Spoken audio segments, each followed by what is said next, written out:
Hello students, SV academy Rawla के online platform पर आप सभी का बहुत बहुत स्वागत है। जैसा कि हम पढ़ रहे थे कक्षा 5 में हिंदी विषय का लेसन नंबर 5 अनोखी सूझ,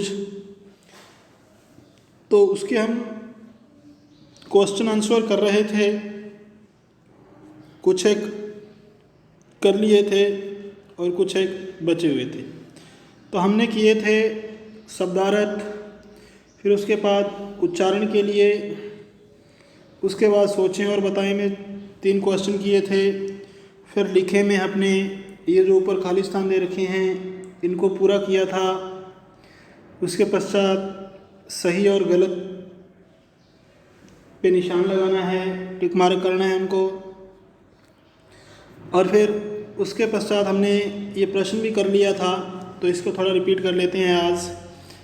प्रजापति ने भोजन करने के लिए किनको आमंत्रित किया? तो प्रजापति ने भोजन करने के लिए देवता और दानवों को आमंत्रित किया था, देवताओं और दानवों को। दूसरा प्रश्न था उसमें चौथा नंबर, प्रजापति ने भोजन करने की क्या शर्त रखी थी? तो प्रजापति ने अर्थात ब्रह्मा जी ने शर्त रखी कि देवता और दानवों को बिना कोहनी के मोड़े भोजन करना है। तो यानी कि कोहनी को मोड़ना नहीं है और आपको भोजन करना है। तो ये 2 प्रश्न भी हमने पिछली ऑनलाइन क्लास के दौरान कर लिए थे। तो आगे आज है प्रश्न, देवताओं ने अपनी सूझबूझ कैसे दिखाई? देवताओं ने अपनी सूझबूझ कैसे दिखाई? तो इस प्रश्न का उत्तर है, देवताओं ने आपसी सहयोग से एक दूसरे को भोजन कराकर सूझबूझ दिखाई। तो देवताओं ने क्या किया? आपसी सहयोग से एक दूसरे को भोजन कराकर सूझबूझ दिखाई। सूझबूझ का मतलब होता है समझदारी, यानी कि अपनी बुद्धि का परिचय उन्होंने दिया। आगे है नेक्स्ट प्रश्न, पढ़ते हैं नेक्स्ट प्रश्न को। शोरगुल कौन कर रहे थे और क्यों? शोरगुल कौन कर रहे थे और क्यों? यानी कि हू हल्ला कौन कर रहा था, इस लेसन के दौरान हमने पढ़ा भी था। तो इसका उत्तर इस प्रकार है, सुने ध्यान से। शोरगुल दानव कर रहे थे। शोरगुल दानव कर रहे थे बिना कोहनी मोड़े लड्डू खाने के चक्कर में वे लड्डुओं को ऊपर उछालते और मुंह में लपकने का प्रयास करते।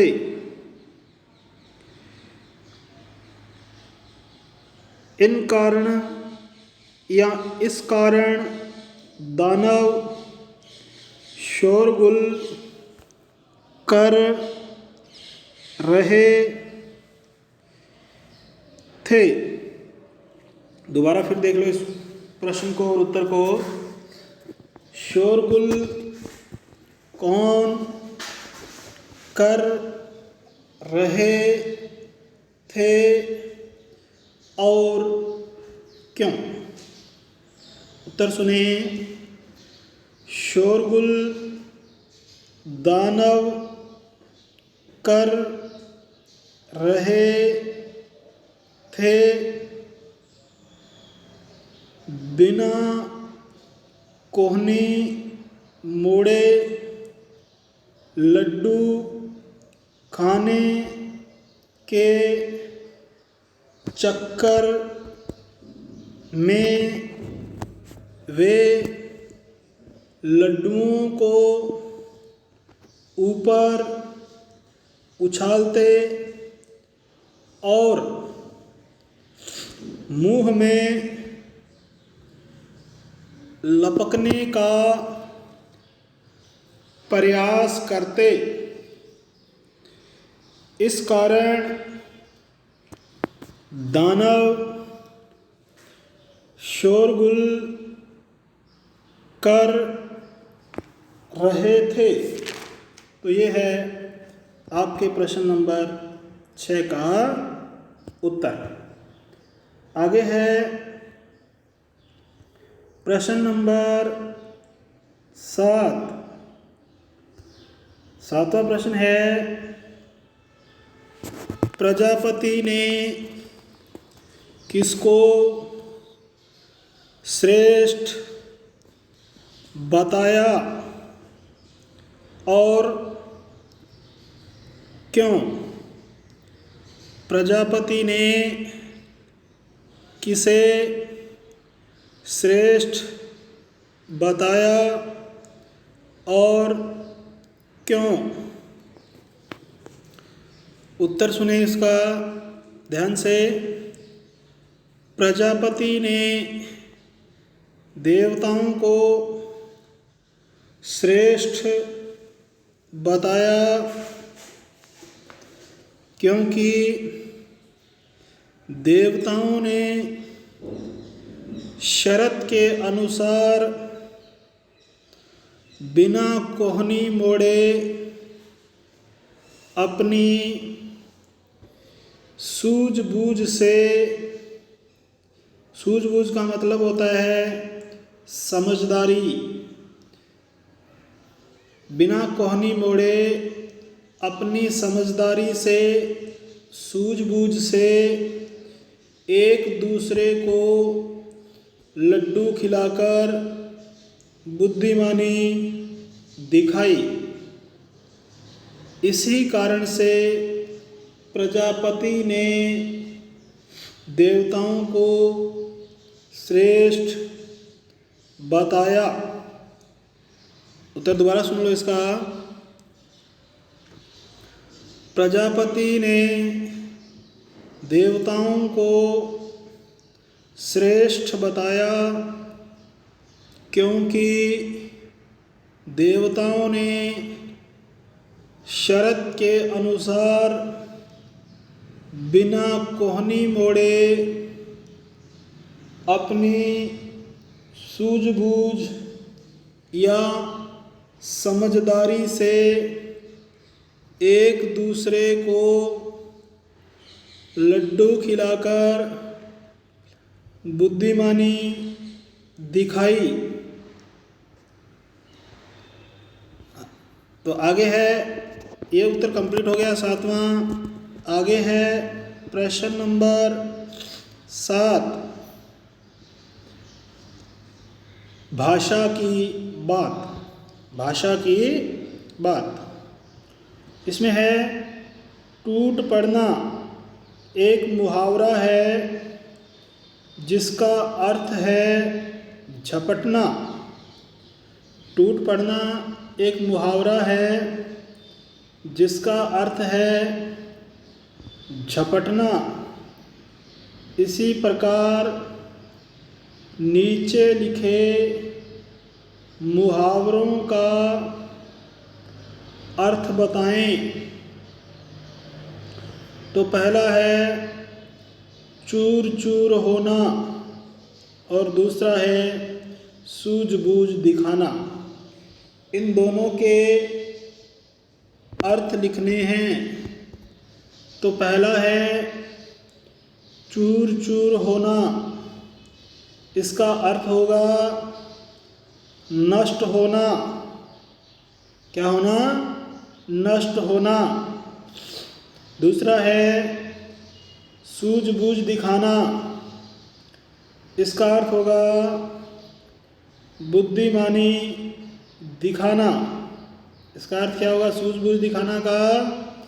इसका अर्थ होगा बुद्धिमानी दिखाना। तो ये दो मुहावरे हैं जिनके आपको सिर्फ अर्थ लिखने हैं, इनका वाक्य में प्रयोग नहीं करना है। आगे है प्रश्न नंबर लास्ट। प्रजापति दानवों के कमरे में गए। तो इस वाक्य में के दानवों और कमरे का संबंध बता रहा है। इस वाक्य में के दानवों और कमरे का संबंध बता रहा है। का, की, के, ये तीनों संबंध बताने के काम आते हैं, यानी कि संबंध कारक है। अब तुम भी पाठ में से 5 वाक्य छांटो जिनमें का, की, के का प्रयोग हुआ हो। तो नीचे है परिभाषा दे रखी है इस कारक की, सुनिए इसको गौर से। जहाँ एक संज्ञा शब्द का दूसरे शब्द के साथ संबंध बताया जाए उसे संबंध कारक कहते हैं। जहाँ एक संज्ञा शब्द का दूसरे शब्द के साथ संबंध बताया जाए उसे संबंध कारक कहते हैं। इस संबंध को बताने वाले का, की, के को संबंध कारक चिह्न कहते हैं। क्या कहते हैं? संबंध कारक चिह्न कहते हैं। परिभाषा दोबारा फिर देख लो। जहाँ एक संज्ञा शब्द का दूसरे शब्द के साथ संबंध बताया जाए उसे संबंध कारक कहते हैं। इस संबंध को बताने वाले का, की, के को संबंध कारक चिह्न कहते हैं। तो इसके 5 वाक्य आपको अपनी पाठ्य पुस्तक यानी इस पाठ में से छांटने हैं, जो इस प्रकार से हैं। पहला है कमरे के किवाड़ बंद किए। तो इसमें के को अंडरलाइन कर देना, किया हुआ नहीं है तो कर लेना आप थोड़ा। कमरे के किवाड़ बंद किए, तो यहाँ के संबंध कारक है। आगे है लड्डुओं के थाल पर टूट पड़े। तो लड्डुओं के यहाँ संबंध कारक है, इसको अंडरलाइन किया हुआ है। लड्डुओं के थाल पर टूट पड़े। आगे है तीसरा,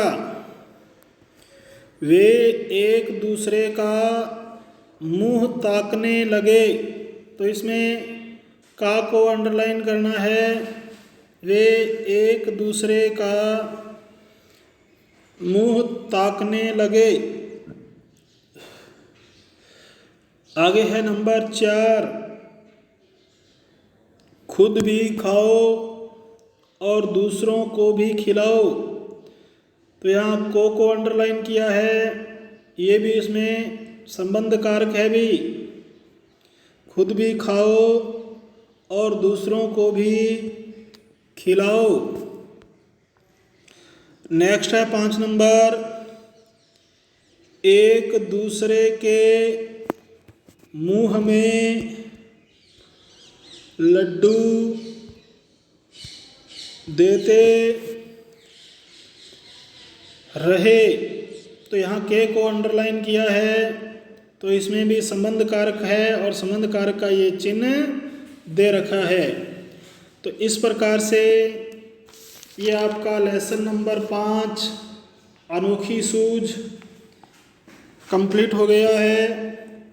जितने भी प्रश्नोत्तर, शब्दार्थ, अन्य जो चीज़ें इस लेसन के दौरान करवाई गई हैं, उन सब को आप बढ़िया तरीके से अपनी अभ्यास पुस्तिका में नोट करोगे और इसके साथ साथ इनको याद भी करना है।